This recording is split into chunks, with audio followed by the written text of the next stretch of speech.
Hello प्यारे बच्चों, कैसे हो आप सब। आशा करते हैं आप सब अच्छे होंगे और मस्त होंगे और आप सबकी तैयारी भी अच्छी चल रही होगी। तो आज के इस क्लास में क्लास 12th वालों के लिए हिंदी 100 मार्क्स से चैप्टर 1 का जो है ऑब्जेक्टिव क्वेश्चन लेके आए हैं, जो बोर्ड परीक्षाओं में बार बार पूछे जाते हैं। तो आज के इस क्लास में पूरे एंड तक रहिएगा और अगर चैनल पर पहली बार आए हो तो चैनल को सब्सक्राइब कीजिएगा और वीडियो को लाइक कीजिएगा और अपने दोस्तों के साथ शेयर भी ज़रूर कीजिएगा। तो चलिए आज की इस क्लास को हम शुरू करते हैं।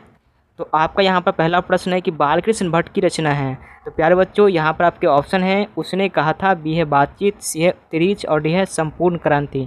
देखिए बालकृष्ण भट्ट की जो रचना है क्या है, तो बातचीत है। तो प्यारे बच्चों ये प्रश्न काफ़ी ज़्यादा मोस्ट इंपॉर्टेंट है, तो आप लोग इस प्रश्न को अच्छी से याद करके रखिएगा। चलिए अगला प्रश्न देखते हैं 2 नंबर। तो प्यारे बच्चों 2 नंबर प्रश्न में है कि बालकृष्ण भट्ट की रचना बातचीत क्या है। बालकृष्ण भट्ट की रचना जो है बातचीत क्या है। यहाँ पर आपके ऑप्शन है एकांकी, बी है कहानी, सी है यात्रा स्मरण और डी है ललित निबंध। देखिए बालकृष्ण भट्ट की रचना बातचीत जो है ये एक ललित निबंध है। तो इस प्रश्न का सही उत्तर हो जाएगा ऑप्शन नंबर डी हो जाएगा, ललित निबंध। बालकृष्ण भट्ट की रचना बातचीत क्या है, तो ये एक ललित निबंध है। चलिए अगला प्रश्न देखते हैं 3 नंबर। देखिए 3 नंबर प्रश्न में है प्यारे बच्चों, तो 3 नंबर प्रश्न में है कि मनुष्य की बातचीत का उत्तम तरीका क्या है। मनुष्य की जो बातचीत का उत्तम तरीका है वो क्या है। यहाँ पर आपके ऑप्शन है विद्युत बात करना, बी है तर्कपूर्ण बात करना, सी है भीड़ से बात करना और डी है आवक होकर अपने से बातचीत करना। देखिए मनुष्य की जो बातचीत करने की उत्तम तरीका है क्या है, तो ये है ऑप्शन नंबर डी हो जाएगा, आवक होकर अपनों से बातचीत करना। मनुष्य की बातचीत करने की सबसे उत्तम तरीका है। चलिए अगला प्रश्न देखते हैं 4 नंबर। प्यारे दोस्तों, प्यारे बच्चों 4 नंबर प्रश्न में है कि बातचीत किस विद्या की रचना है। बातचीत जो है वो किस विद्या की रचना है। तो बातचीत एक निबंध है। तो यहाँ पर आपके ऑप्शन नंबर डी सही उत्तर हो जाएगा, निबंध। बातचीत क्या है, तो ये एक निबंध है।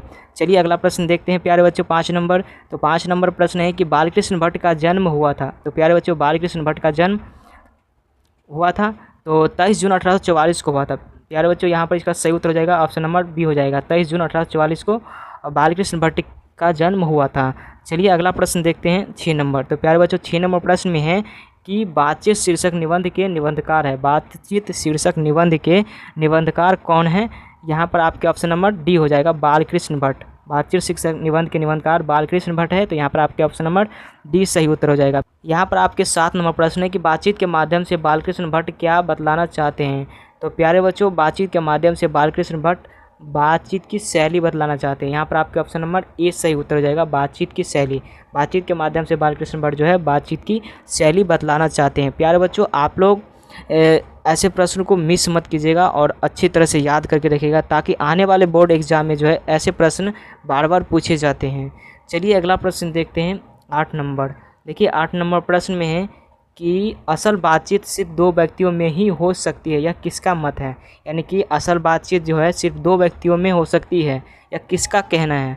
तो ये जो है एडिसन का कहना है। यहाँ पर आपके ऑप्शन नंबर ए सही उत्तर हो जाएगा, एडिसन का कहना है कि असल बातचीत सिर्फ 2 व्यक्तियों में ही हो सकती है। चलिए अगला प्रश्न देखते हैं 9 नंबर। प्यारे बच्चों 9 नंबर प्रश्न में है कि बातचीत से मन किस प्रकार का हो जाता है। देखिए प्यारे बच्चों कि बातचीत से मन किस प्रकार का हो जाता है, तो बातचीत से मन जो है हल्का और स्वच्छ हो जाता है। यहाँ पर आपके ऑप्शन नंबर सी सही उत्तर हो जाएगा, बातचीत से मन किस प्रकार हो जाता है, तो हल्का और स्वच्छ। चलिए अगला प्रश्न देखते हैं 10 नंबर। तो प्यारे बच्चों 10 नंबर प्रश्न में है कि किसके न होने से सृष्टि गूंगी प्रतीक होती है। किसके न होने से अगर सृष्टि गूंगी प्रतीक होती है, तो ये जो है वाक्य शक्ति, यानी कि जो बात आप बोलते हैं ना, उसके अगर वो ना हो तो सृष्टि जो है गूंगी प्रतीक होगी, है ना, यानी कि गूंगी सा महसूस होगा। यहाँ पर आपके ऑप्शन नंबर बी सही उत्तर हो जाएगा।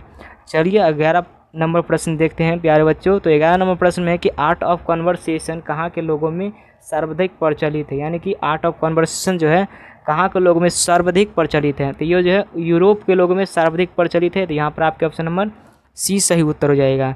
चलिए अगला प्रश्न देखते हैं 12 नंबर। देखिए प्यारे बच्चों 12 नंबर प्रश्न में है कि बालकृष्ण भट्ट किस काल के रचनाकार है। बालकृष्ण भट्ट जो है वो किस काल के रचनाकार है। तो ये जो बालकृष्ण भट्ट है आधुनिक काल के रचनाकार है। तो यहाँ पर आपके ऑप्शन नंबर डी सही उत्तर हो जाएगा, आधुनिक काल, है ना, आधुनिक काल के रचनाकार। चलिए अगला प्रश्न देखते हैं 13 नंबर। तो प्यारे बच्चों 13 नंबर प्रश्न में है कि बालकृष्ण भट्ट का निवास स्थान कौन सा है। बालकृष्ण भट्ट का निवास स्थान कौन सा है। ऑप्शन है लखनऊ, बी है इलाहाबाद, सी है मथुरा और डी है वाराणसी। देखिए बालकृष्ण भट्ट का जो है निवास स्थान कौन सा है, तो इलाहाबाद उत्तर प्रदेश। यहाँ पर आपके ऑप्शन नंबर बी सही उत्तर हो जाएगा, इलाहाबाद उत्तर प्रदेश प्रयागराज, है ना। चलिए अगला प्रश्न देखते हैं 14 नंबर। देखिए 14 नंबर प्रश्न में है कि कौन सी रचना बालकृष्ण भट्ट द्वारा रचित नहीं है, कौन सी रचना जो है बालकृष्ण भट्ट के द्वारा रचित नहीं है। तो यहाँ पर आपके ऑप्शन नंबर सी हो जाएगा मेघदूतम, जो कि बालकृष्ण भट्ट के द्वारा रचित नहीं है। चलिए अगला प्रश्न देखते हैं 15 नंबर। तो 15 नंबर प्रश्न में है प्यारे बच्चों कि संवाद में सबसे महत्वपूर्ण क्या है, यानी कि संवाद में सबसे महत्वपूर्ण क्या होना चाहिए, तो प्रवाहपूर्ण भाषा। देखिए संवाद में सबसे महत्वपूर्ण प्रवाहपूर्ण भाषा होना चाहिए। चलिए अगला प्रश्न देखते हैं 16 नंबर। तो प्यारे बच्चों 16 नंबर प्रश्न में है कि बालकृष्ण भट्ट ने कौन सा मासिक पत्र निकाला था। तो प्यारे बच्चों आप लोग ऐसे प्रश्न को कभी मिस नहीं कीजिएगा, क्योंकि ऐसे प्रश्न बोर्ड एग्ज़ाम में बार बार पूछे जाते हैं।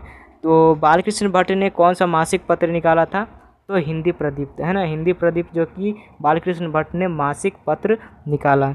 चलिए अगला प्रश्न देखते हैं 17 नंबर। देखिए 17 नंबर प्रश्न में है प्यारे बच्चों कि कौन सी रचना बालकृष्ण भट्ट की है, कौन सी रचना जो है बालकृष्ण भट्ट की है, तो रेल का विकट खेल, रेल का विकट खेल जो कि बालकृष्ण भट्ट की रचना है। कछुआ धर्म नहीं है, रेणुका नहीं है, प्रत्यक्ष विद्या नहीं है, रेल का विकट खेल जो है बालकृष्ण भट्ट की रचना है। चलिए अगला प्रश्न देखते हैं 18 नंबर। देखिए 18 नंबर प्रश्न में है प्यारे बच्चों कि कौन सा उपन्यास बालकृष्ण भट्ट द्वारा रचित है, कौन सा उपन्यास जो है बालकृष्ण भट्ट के द्वारा रचित है। तो ऑप्शन है मैला आंचल, बी है गोदान, सी है 100 अजान 1 सुजान और डी है अंतराल। तो देखिए 100 अजान 1 सुजान जो कि बालकृष्ण भट्ट द्वारा रचित है, तो यहाँ पर आपका ऑप्शन नंबर सी हो जाएगा, 100 अजान 1 सुजान, है ना, 100 अजान 1 सुजान जो कि बालकृष्ण भट्ट के द्वारा रचित है। चलिए अगला प्रश्न देखते हैं 19 नंबर। तो 19 नंबर प्रश्न में है कि रॉबिन्सन क्रूसो को कब तक मनुष्य का मुख देखने को नहीं मिला। रॉबिन्सन क्रूसो को जो है कब तक मनुष्य का मुख देखने को नहीं मिला था, तो 16 वर्ष तक। रॉबिन्सन क्रूसो को 16 वर्ष तक मनुष्य का जो है मुख देखने को नहीं मिला था। 20 नंबर प्रश्न में प्यारे बच्चों, तो एडिसन के अनुसार असल बातचीत कितने लोगों के बीच हो सकती है। मैंने आपको ऊपर वाले प्रश्न में बताया कि किसका मत है कि असल बातचीत सिर्फ 2 व्यक्तियों के बीच हो सकती है। यहाँ पूछ रहा है कि एडिसन के अनुसार असल बातचीत कितने लोगों के बीच हो सकती है। देखिए प्रश्न जो है हमेशा उल्टा सीधा करके पूछा जाता है, तो आप लोगों को घबराना नहीं है, प्रश्न का जवाब आपको डट के देना है ना। तो एडिसन के अनुसार असल बातचीत सिर्फ 2 व्यक्तियों के बीच हो सकती है। यहाँ पर आपके ऑप्शन नंबर बी ए हो जाएगा सही उत्तर, 2 व्यक्ति, है ना। तो प्यारे बच्चों आज का ये क्लास आपको कैसा लगा आप लोग मुझे कमेंट करके बताइएगा। फिर मिलते हैं अगले क्लास में, तब तक के लिए जय हिंद, वंदे मातरम।